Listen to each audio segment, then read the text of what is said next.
Welcome to round 3 of the Parenting Roundabout podcast for the week of February 28th. I'm Nicole Erdix, and I'm here with Catherine Haleko. Hello. And Terry Morrow. Hello. We're moms of teens and young adults, and when it comes to parenting, we've been there, done that, bought the t-shirt. But we're still waiting for that day when we'll reach the finish line and have no further need to lay down in a dark room with a wet rag over our eyes worrying about something or other. Wednesday is complaint day here on the Parenting Roundabout, and today we are complaining about spousal disagreements over parenting older kids. So apparently, Terry is a potty mouth. Only under certain has a potty mouth and has something to say about this topic because of her potty mouth. So, well, I can't have a potty mouth on a podcast because this is a family podcast. So I shall be using abbreviations of some sort. But my husband is really, really anti-cursing. He does not like it. He doesn't like it in movies. He doesn't like it in his house. He doesn't like the kids saying those words. He will tolerate me saying those words only because, he doesn't have an option not to, but I don't use them very much in his presence unless I'm really mad. But with my kids, my adult kids, I find that they think me saying certain words is hilarious, and it's always good for a laugh. And I enjoy making people laugh. So I oftentimes, when it's just the three of us or just my son and I in the car or whatever, we'll just break out some words that sound funny coming out of the old lady's mouth. And, if there's a tense situation, I can always break it. If my daughter is annoyed with me, I can just break it by saying something like that, and it makes her laugh. It's very effective and it's kind of fun. So I know Pop would not approve, so we just make it our little joke that we do these things, that we say these things. And, it's very effective and very enjoyable, and so there's something that bonds me to my children in a special way. And, if somebody's being grumpy or upset or just needs to stop for a minute and think about something else, it works really well. So I wondered if you guys had any situations where you have a disagreement of that sort with your spouse on how to talk to or engage with, or just anything involving your teens and young adults that you either dispute with your spouse or you just do it when they're not around. Kind of like letting the dog on the furniture when the person who cares about such things isn't which there. I totally did, and is unfair to the dog because the dog doesn't understand. Right. Although maybe they do, because I think she would make sure that he wasn't in the room before she did it. We used to find dog's saliva stains on the sofa quite a lot when we came home. And she's like, I don't know, I'm over here. I'm sitting over here on my bed. I don't know what you're talking about. No idea how that got there. If you're going to sneak on the couch while the people are gone, don't drool. Good luck with that. Yeah, we actually also have like dog parenting disagreements. Oh, really? Yes, because not about the furniture, but about like food and treats. Like I think they do not need a treat every single time they come in from outside. But other people beg to differ. And I'm sure the dogs, beg to differ because they would like a treat, please.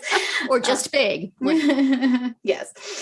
And, I think that the dry food in the gigantic bag is just fine. But, they need a little variety. Sometimes they need something else. Sometimes they need chicken broth, or sometimes they need this wet food. Like, really? No, they don't. Wow. So, yeah. Spoiled babies. And I'm not the one who's spoiling them. Do the dogs like you best? The dogs follow me around more, I would say. You're hard to get. They are more, under my feet than his. So can't buy their love. That's true. That's funny. my husband is the one who does not want a dog in the house. And it's not even that cute thing that you see online where the guy who doesn't want the dog in the house suddenly has the dog like around his neck and is very happy about it. But my husband just not interested. And yet we do it anyway. You so that's just wear another it thing down where we have a eventually. family, we have a family just say we wear him down, or you could say we just do it. But yeah, that's another disagreement area. He sees no reason for a pet ever, ever, ever. But it's cute. Dad, look at that dog. No, anyway, the right dog comes along, it's coming into our house. Just haven't yet. How about you, Nicole? Do you have things that you disagree with that you just go ahead and do anyway? With regards to the kids, I'm just trying to think. You know, The both of household them are or out of just the really house. anything. Because both of them, you know, they haven't been living at home, so it's hard to immediately think of something. But I mean, his expectations are different. Okay, yeah. Okay. So, for example, his expectations of "quote unquote" chores was always different than mine. Oh. So I was far more lenient, of course. And, you know, the kids were always coming to me saying, Dad wants me to do blah, blah, blah, blah, blah. And I'd be like, oh, okay, well, just, you know, just pretend to do blah, da, da, da, da. Or I would totally lighten the load. Like I would totally, you know, bail them out, and they knew it. And then, of course, I would end up picking up the slack. But yeah, he was far more, I don't want to say hardcore, but like his expectations were greater when it came to helping around the house and, you know, just sharing family responsibilities. I tended to kind of give in to their, oh, I'm tired, I have a headache, I have homework, I got to study.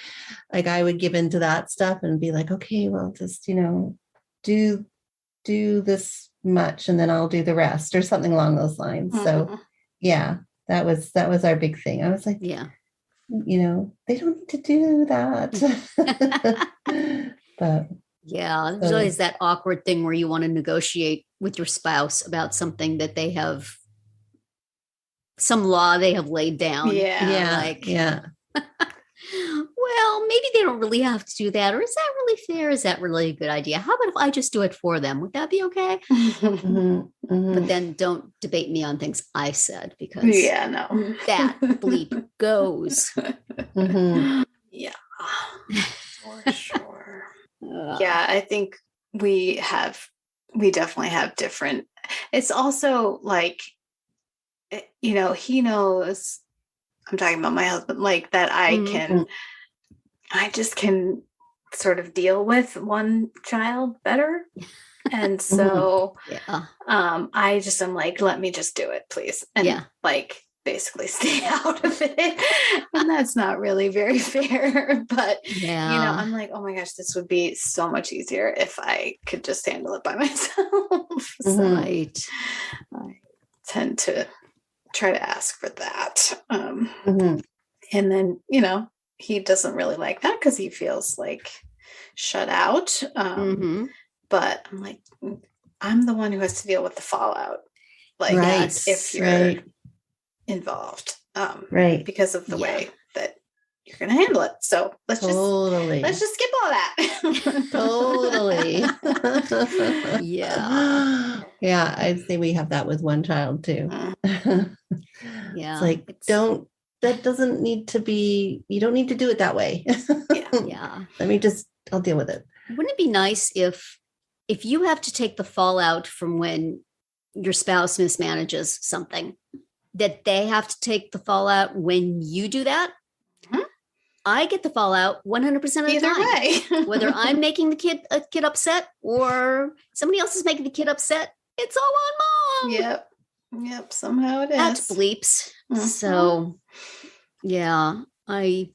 so therefore they don't understand what you're talking about when you say, I'm going to have to deal with this. Right. What is there to deal with? If they could deal with it once, it's like, you know, making your spouse call the insurance company so they understand. I had my husband call the cable company one time and he came out with his eyes glazed over like, I get it now. If they could just have the child trauma to deal with. Yeah, just walk that mile in your Exactly. Mhm. Exactly. How do we get that? Then he would know why I curse. Yes, exactly. It would all be clear. And maybe he would do it too. We could join in. It would be great. The family that bleeps together. I don't know. Yep. Well, that's bleeping well not going to happen. So let's just say that's it for today's Bleeping Round 3. Tune in tomorrow when we'll obsess about The Amazing Race. And then on Friday to see what we've come up with for our Roundabout Roundup picks this week. Find all our episodes at parentingroundabout.com and talk back in the comments there on our Facebook page or on Twitter, where you'll find us at Roundabout Chat.